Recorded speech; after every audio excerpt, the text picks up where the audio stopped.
Okay, so hi, welcome. So I've done a few streams today. So what I'm going to do now, I'm going to continue on from what I was sharing about, you do what works for you, right? So where I'm coming from is grandmother's wisdom, or from the original physician's time. When things like methylene blue and all those sorts of things, diatomaceous earth, they just weren't really in the physician's repertoire. We could also look at Ayurvedic. If we were looking at that system, we could look at traditional Chinese medicine, traditional Tibetan medicine, the works of Avicenna, the works of Hippocrates, the works of Galen. We could look at the late works of Dr. Bernard Jensen, the grandfather of holistic health. We could look at Anne Wigmore. We could look at some of the Hopi shaman, the Shipibo Indians. And from all these different systems, we could certainly start to acquire a toolbox of very simple things that can work. So I really like the nourishing traditions, which the clue is in the word nourishing traditions. And the clue is actually in the nourishing. So I kind of think, like, if we start thinking that we need things like silica, and we think we need things like diatomaceous earth, and we think we need things like methylene blue and all these other things. Hi, Kevin. If we think we need all of those things, charcoal, how does that affect the immune system of the human being when there's a chlorine dioxide? I have that stuff in my fridge in case of an emergency, but I'm not in the jungle where I'm struggling to have pure water. Now, obviously, there's a bit of an argument that there might be nano in the water, but I'm not going to consume myself with that. I'm getting the best spring water from the borehole that I have access to. So, and I think water is the first foundation. Get right with your water, right? But I say, like, how good it is when you start to get right with the best butter. You vote with your dollars, you vote, you get into a little bit of bartering, you get the best pasteurized meats, you get the best pasteurized A2 unpasteurized dairy. You get access to, like, even though they talk about the nano and everything, I still buy the best flour that I have access to, like, your Kamut's, stone ground, from a little, hi Mark, from a small, from some good biodynamic growers. It's been milled with love, and then my son makes the sourdough, and we use the spring water, and we use that for the bone broths. Most people don't even think about the water going into your bone broth, going into your bread, and all those sorts of things. So when you kind of can cut out the middleman as much as possible and get back to the simplicity of nourishing your traditions, like your fermented foods, like any books by Sandor Katz are amazing. The Nourishing Traditions by Sally Fallon is amazing. And the beautiful thing is when you get back to eating the way that grandmother fed you, or grandfather fed you, and you were to go back in time and talk to great-great-grandfather, or go back 7 generations, and that food has come through that nourishment from placenta to placenta to placenta, and you've arrived today as a great miracle. To keep it that simple really makes the most sense to me. And if I was to go back 7 generations and say, hey, Granny, I think I need some diatomaceous earth. Hey, Granny, I think I need some zeolites. Hey, Granny, I think I need to be alkaline. They'd think you were crazy. And also, a lot of these people that are thinking, like, in their hallucination, that diatomaceous earth might be good for them, and it might be good for them in their hallucination, because of what maybe they were doing before. This is not a stab in the dark at anybody. It's just, I'm just trying to understand it, right? So, for example, you've been a normie. You've been eating McDonald's burgers, Whole Foods organic, supermarket food organic, doing all that stuff, on the tap water, maybe doing standard nutraceuticals. And then for the first time ever, you go and meet someone like Aris Latham in maybe, say, Paraguay, and you go on you go and do some nourishing papaya juice with some Irish sea moss, and you have this amazing experience, and you're eating fresh raw cacao and fresh green coconuts, and You know, you're doing all this lovely living life food that has the ability to reproduce itself in nature, and you do genuinely you feel like really alive. I'm wondering like why people are feeling such a great response from the ivermectin. They might need that fight fire with fire. It could work, right? They might be so congested and backed up with whatever has given them the diagnosis. They might need that in that instance. It might be a medicine or a poison or a mineral that they need in that instance. For me personally, I don't want it. Like any idea that I'm a parasite, I'm not interested in that, because I think we're made of so much bacterias, funguses, yeasts, molds. I think we're a right hodgepodge of a petri dish. And I think then by bringing in the beneficial molds, funguses, yeasts and bacterias, the beneficial ones, as artisan as possible, and you start to nourish yourself with like A2 dairy, and it's actually quite delicious, right? Eating your own homemade A2 dairy ice cream with fresh hand-picked berries from the garden, with some lovely raw and pasteurized honey from a great beekeeper, with some lovely mesquite and, you know, and some little, you know, raw cacao from a biodynamic producer, none of this stupid overpriced ceremonial garbage. And you're just bringing in the good stuff, right? You're going to feel good. You're going to get beneficial good things. Like, for example, why would somebody want to go and do all these other things? Right? Say the nano thing, right? I get it. Just have some yogurt. A2 dairy yogurt with a little drop of, this is just what I do, right? 12% drop of Lugol's iodine, 1 drop, 1 egg yolk from these happy ducks that aren't fed soy, that are eating all the slugs and everything.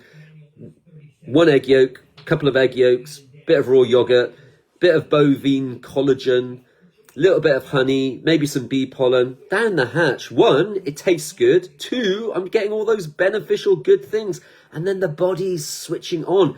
If you believe that there are methylation pathways, if you believe there is a cellular health, if you believe there is metabolism, what things can you do that don't stress your body out, that your body recognizes, and your body just goes, yum, yum, bubblegum. How good do I feel? And that's how simple I like to keep it. It's like, okay, you think you need charcoal? Go and have a barbecue. Get an apple, throw it in a fire, and just eat it. You know, be a kid. Don't be so serious. Don't think you're a parasite. Don't think I'm a parasite. Don't surrender this stupid idea that you're a diagnosis. And the diagnosis that you think you are, you're probably dealing with some heavy payloads of synthetic biology. And I'm not blowing my trumpet here, but I have all the data points, and they're the most craziest ontological, whatever that word means, data points, that if you want to believe and know that nano is true and real, I'll blow your mind if you want it. I've had it there. It's on my Facebook for years. It's all there. You know, you go to this Dr. Anna, and she might have a bit of the story, but then she's got you taking EDTA, which I'm on the fence about, methylene blue, which I don't want to be a Smurf. Now, some of you might want to be a Smurf. Some of you might be Hindus and you want to be blue like Shiva. Go ahead. But when you follow the money for the methylene blue, it doesn't look too good. It doesn't look too good. Just follow some of that Linus Pauling, you know, vitamin C, and some of the truths about argyfarben and stuff, and you'll find your methylene blue. Like, why? Like, you know, if you're into Breaking Bad, maybe you want some meth, right? Maybe you're a meth head, right? Maybe you need some meth to get over your meth head addiction. I seen this old meth head the other day eating Vaseline. You know, I was a meth head and a crackhead, and now I'm eating like Vaseline with M&Ms. I'm like, man, you're crazy, right? So some people maybe some people just need to annihilate all of these ideas. You know, they're feeling a lot better. They're feeling a lot more human. So, you know, it's all swings and roundabouts for me personally. But I just, do you live to eat? Do you live to eat? Do you eat to live? Or do you eat for beauty? And why does it have to be any one of those things? Why can't you do all of it? Why can't you eat for beauty? Not in a vanity kind of way, not in a narcissistic kind of way, in a kind of like, what was her name? Rainbow Mars. Lovely human being, yogi woman, eating for beauty, live food all day long, eat for beauty. Well, you want to live for fuel, eat for fuel, eat for fuel.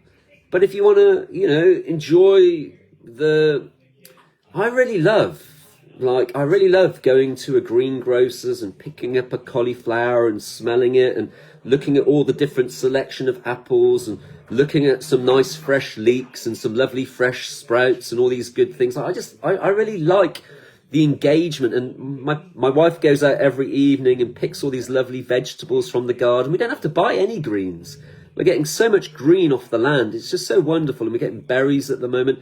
And what I like to think is, like, if it isn't a stress, if there's no trickery in there, sure, it might be getting sprayed by geoengineering and all that kind of stuff, but isn't there God's love?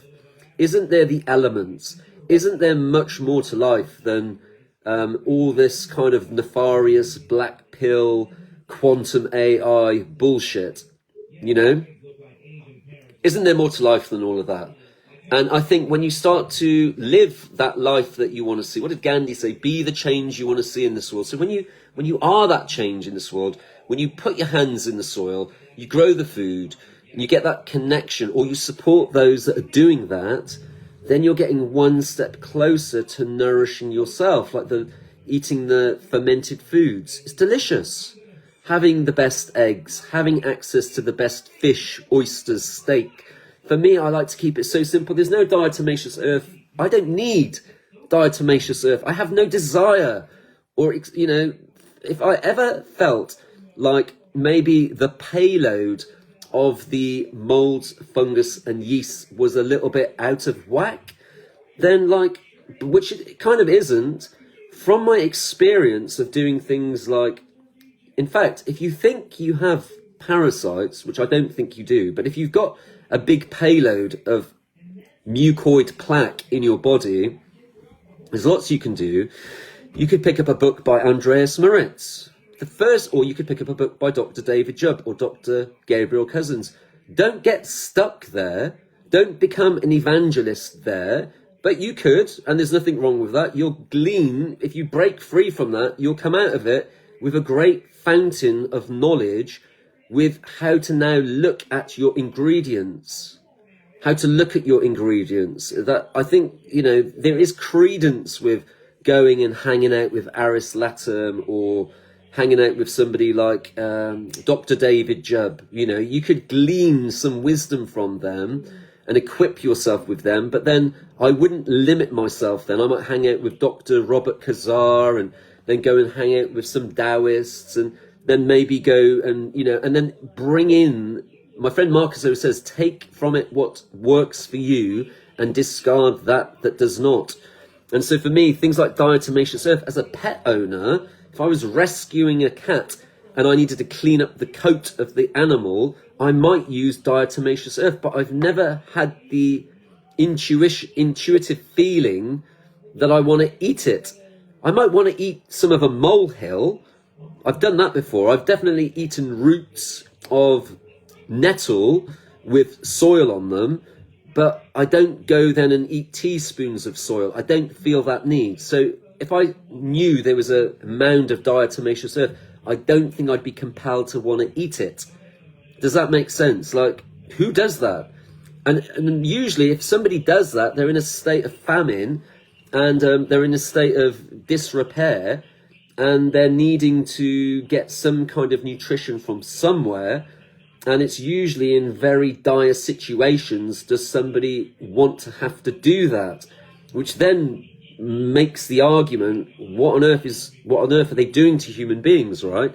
Where they feel like they're a parasite and they feel like they need all these things because maybe their back's against the wall because they're watching Dr. Anna Mihalaisia with Dollar Vigilante just sharing all this stuff about how you're a hackable human and how you're merging with the self-assembling, and then you hear your Sabrina Wallaces and your Tony Pantallerescos, and you might as well, you know, it's like, what are they trying to do to you? Whereas if you like just step back and go and look at the happy pig farmer, or just go and grow some food, right? And like look after yourself and nourish that mind, you know? Like, why do people think that they need diet? I just don't understand it. I don't understand why somebody, and that's a good thing, right? I don't understand why somebody thinks they need ivermectin. If I had loads of horses, which I don't at the moment, but if I had a lot of horses, which I would love to have at some point, there's no way ever I would bring in ivermectin to my horses. Like, ever. Shall I tell you why? Because as somebody that's passionate about permaculture, with somebody that's passionate about agroforestry, I'd be very hesitant to want to put that into my manure that would then harm my insects and harm my closed loop system. So for me, it's not only, you know, I really would care about my horses. And I think that if somebody took the time to learn from the late King George and one of the people that he had go and live with the gypsies called, hey Tina, Juliet de Barraclay-Levy, then you would realise that ivermectin has never come into the equation of a biodynamic gardener and farmer. That's why it blows my mind when I see someone like David Wolf and his peyote shaman like shilling like ivermectin, like they're, you know, on some streets of Philadelphia selling bags of meth or crank or whatever it's called. It blows my mind. It blows my mind. I'm like, what? Like, you're a biodynamic farmer. Why would you put that? Excuse me. Why would you put that into a closed loop system? It blows my mind. I don't understand. Do you see? It blows my mind. Like, I've been dealing with something recently because we've been having a change of weather.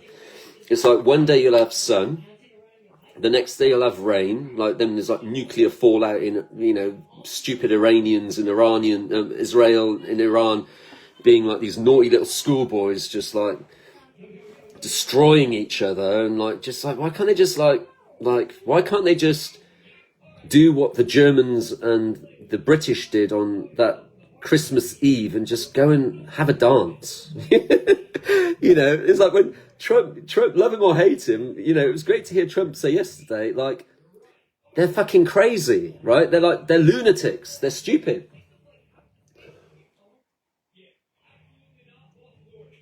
Anyway, enough said. I've done a few broadcasts today. I'm just trying to get my point across, that because I think a lot of the time people can't understand a word of what I say, and it's fine. I wonder, like, some days I'll be sat there making an anti-nano triangle, and then people will be like, Zeesh, look at this, isn't this brand new to you? And I'm like, well, no, it's not brand new to us, because we've been providing solutions based on this to try and help people. Obviously, it's part of my hustle. You know, do you want me to build you an anti-nano triangle? But you can build one. You know, you can do the salt bathing. I think the salt bathing is the one, because if you think about it, something as simple as bathing is something that most people can do if they have a bath. And even if you didn't have a bath, you could get a bathtub, like a nice, beautiful bathtub, put it outside in the garden, and you could put a fire under it, and you could turn it into a hot tub. So there's always something that you can do. But the benefit of salts, grey salt, sodium bicarbonate, Epsom salt. You'll notice I'm not talking about diatomaceous. So Epsom salt, trisodium phosphate, sodium thiosulfate, borax, grey salt, black salt, copper, bee pollen, yogurt, beef, butter, bacon, cayenne pepper, nutmeg, essential oils. Excuse me, there's so much you can do. Bone broth. What else? Collagen, oysters, the best fish you can get access to, wild salmon, oils, extra virgin olive oil, our family likes, olives, cider vinegars, different types of vinegars, What else is there? Making your own sourdough, fermented foods, kimchi, roots, seaweeds, nuts, seeds, pine nuts, almonds, cacao, Irish moss, all the fruits that you can think of. But the strawberries are covered in nano, and mulberries, cucumbers, lettuces, roots, leeks, Szechuan peppers, burgers, different cuts of steak, different cuts of pork, different cuts of lamb, different cuts of chicken, duck, turkey, eggs. There's so much. Blueberries, wild. Now let's get into the wild foods.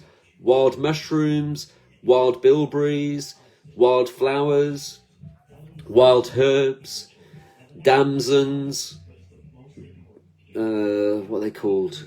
Slowberries. Slowberries are amazing. I pick slowberries every year, put them in the freezer, and the kids eat them like sorbets. Making your own sorbet, frozen strawberries, frozen cherries, tinned sardines, nori sheets, miso, king food, miso. There you go. That's enough. That's enough said. Brother Zish chiming in. Not much more to say. Essential oils are so important as well. Essential oils are essential, in my opinion. And then you'll notice that there's no mention of zeolites, there's no mention of ivermectin. I do use electrostatic analog technology, which Anna Mihalacea was condemning, which we've been saying that it's very important not to use the digital and to get right with the electrostatic. Very important. If you want to contact me, my name's Zish. I am on Facebook. That's where this live is happening right now. If you're like, where do I catch him live? I'm on the Facebook. What I do is I record them here, then I import them onto my desktop, send them over to YouTube. That's why you're seeing me there. And if you want to learn more about the antique Tesla analog healing devices, that are quack devices, antique vanity cases, but I do provide in my private Telegram group, which my customers are in, but on my Facebook, I do go over the literature and do provide lots of data points that you can educate and empower yourself on this knowledge. And I'm more than happy to send you a little PDF or something to look at. And if you go through my videos, you will see that I've created a comprehensive library of all things nano. I've got a backup as my Telegram. I've got two Telegrams. One's my own private library, and the other one is for my customers. And then I drip feed into there. If someone's talking, if the eclipse of the moment seems to be about nano, I'll pour a load of nano information in there. I've also got videos in here in my Facebook. For some reason, YouTube doesn't like my nano triangle videos. So I'm probably going to start to move them from here into my Telegram because they're actually in here as well. So you can learn about the anti-nano triangles. Part of the reason why I've got into this antique technology is because of ideas around what is this spike protein? Is it real? And then what is the analog technology and how could this possibly disrupt this synthetic biology? What evidence is there that electrostatic analog technology could disrupt this digital nano Rice University kind of stuff? What kind of evidence is there that this could actually happen? And then within my community, I've got other fellow researchers that are actively, confidently advancing with specific strategies that work. Whew, I hope that helps you. There's so many today, like, you know, the silica, like another one. Like, I don't feel compelled to take diatomaceous earth. Never have done, never will. I think if you look at, just rounded this up, if you look into something like the doctrine of signatures, it's rather quite beautiful. Like the brain looks like a walnut. The walnut might be good for the brain. Look at eating an avocado. Looks like it might be good for the uterus. Looks really beautiful. Maybe it's good for the fertility. It's very, very beautiful, right? The food, like, I think we have this natural magnetism to what is beautiful, like a mulberry on a fruit tree or a raspberry off a tree. There's a, you know, that's why McDonald's has a big red symbol where you come off the motorway and you're like, ooh, I really need an apple, but what you get is a burger. You know, they're very clever, aren't they? You see this big golden M, and it's like a big red apple. You're like, wow. But it's not an apple, it's a burger. And you're probably not even getting a burger. I remember one day a billionaire saying, if anything, if all I said to you and you wanted to be successfully and manifest all that wealth, just don't eat a McDonald's burger and just don't go to a doctor's surgery. I think that's actually quite good advice. But you do you. You do you. That's it. You know, if you want to do methylene blue, if you want to do ivermectin, if you want to reduce yourself to being a diagnosis, that's fine. You know, you do that. But I'd rather listen to Louise L. Hay and the late Bob Proctor, that had, like, Louise L. Hay had all the reasons to be a victim and she just wasn't. And I really like that. People that could have been a victim and they chose to be a victor. Now, me personally, my granddad was called Victor. So I've got no excuse, have I? I've got to live up to that legacy of my grandfather, Victor. So for me, I don't want to, and my name means pride of, so I never want to be a prideful person. I want to be stepping into elements of courage, don't I? Like a lion. I want to roar with courage and be the victor. I don't want to be a victim. I've got all the reasons I could get out of violin, couldn't I? And it's like, and I've got to say this, a lot of pain and a lot of tears drove me to this place. I didn't just get here. I didn't just arrive here. Somebody didn't just give me a silver spoon and say, here it is, Zish, it's all packaged for you beautifully. It was a lot of pain that pushed me into this vision that has pulled me. That now I'm able to jump in the hole with you and say, here you go, I'm in the hole with you, jump out. You know, that's what I'm doing. You know, I don't really have to do this. I really don't have to do this, but that's why I'm doing it, because people have burning desire questions and I feel compelled to answer them. And rather than answering them to one human being, you also might be having that same pertinent question burning within you. So then I'm answering the questions to the authentic community that is the digital Facebook, the digital YouTube, and wherever you are. And if you've come here, you've probably got a bullshit detector going on and saying, well, this Tesla thing sounds good on paper, but there's something a little bit off kilter here. Is it the price, 11,11,11? What is it?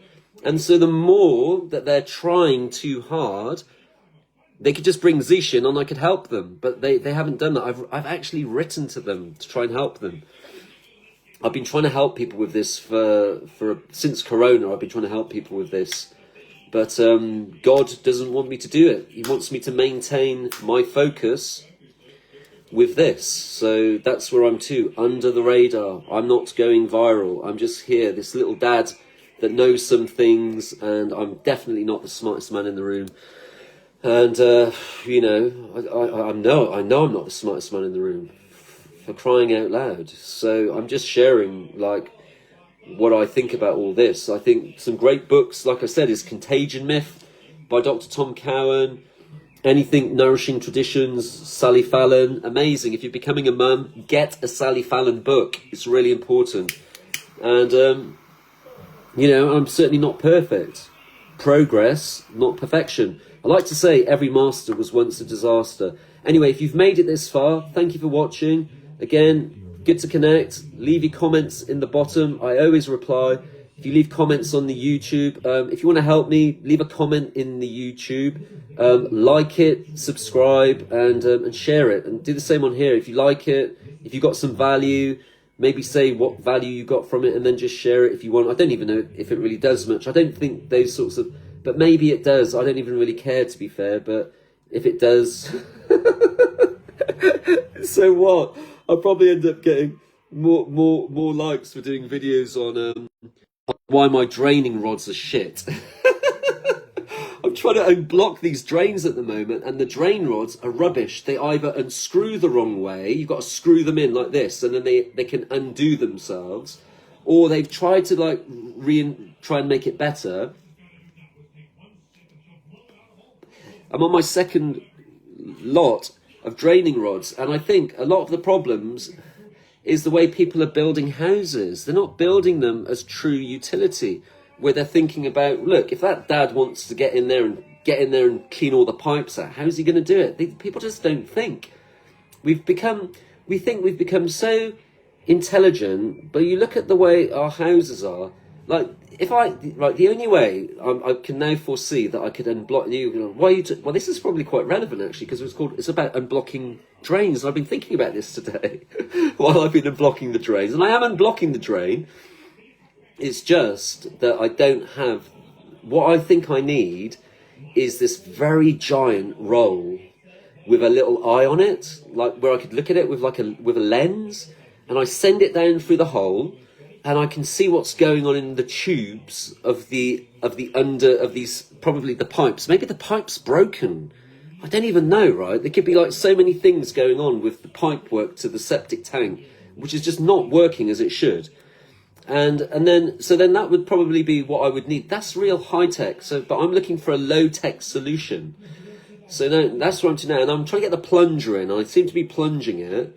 But I need something now that I've tried to get the pipes all the way down, and they're just not getting to the end.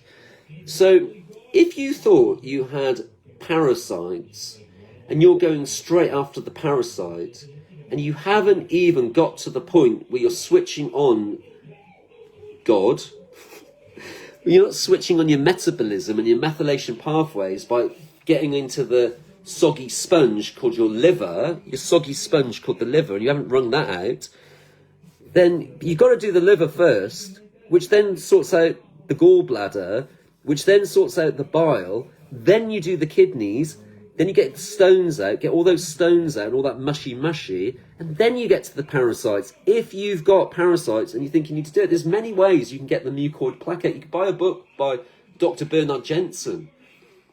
But most people are probably doing this the wrong way round.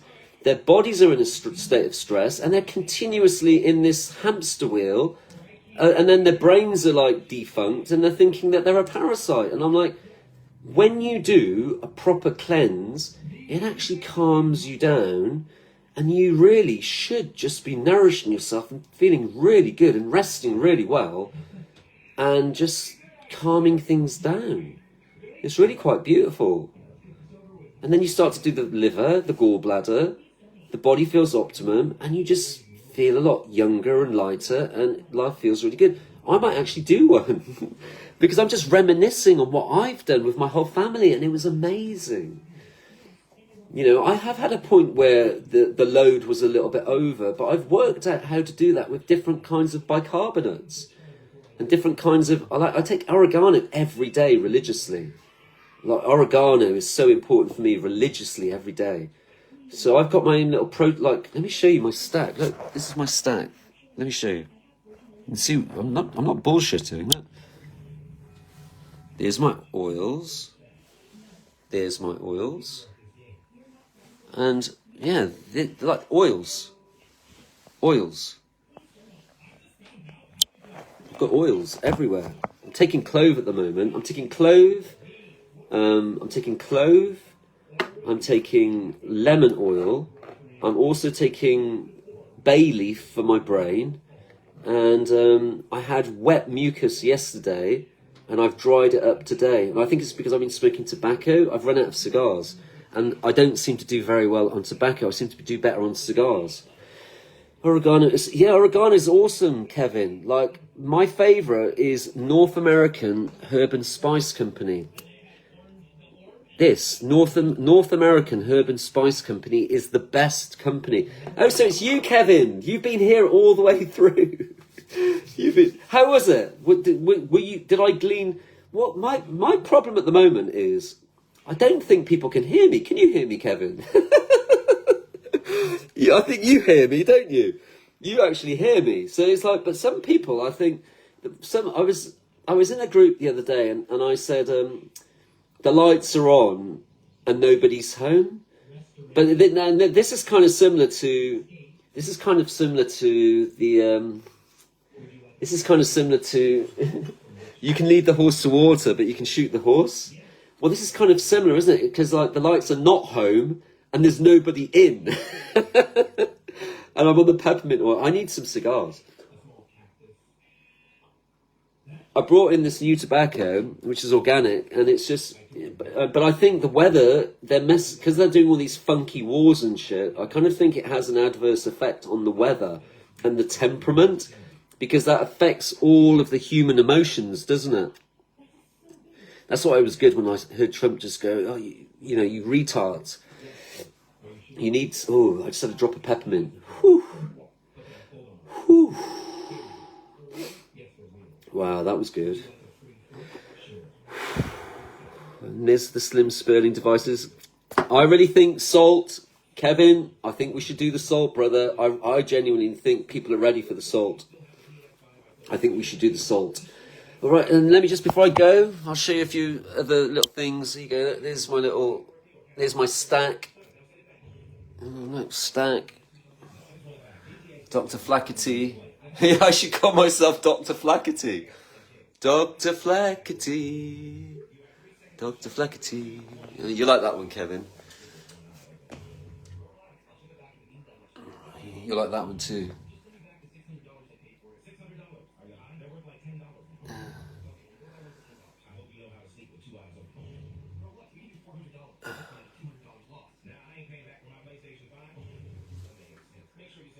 Zisha's Wall of Fame. There's Zisha's Wall of Fame. You like that one, Kevin, right? Here you go. That one's for Kevin. Shh.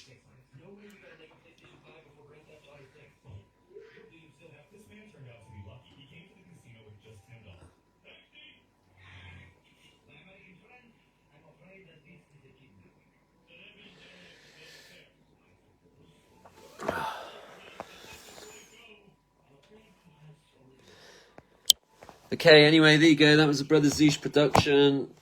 Dialing in Mr. Winston Tong. Da-da!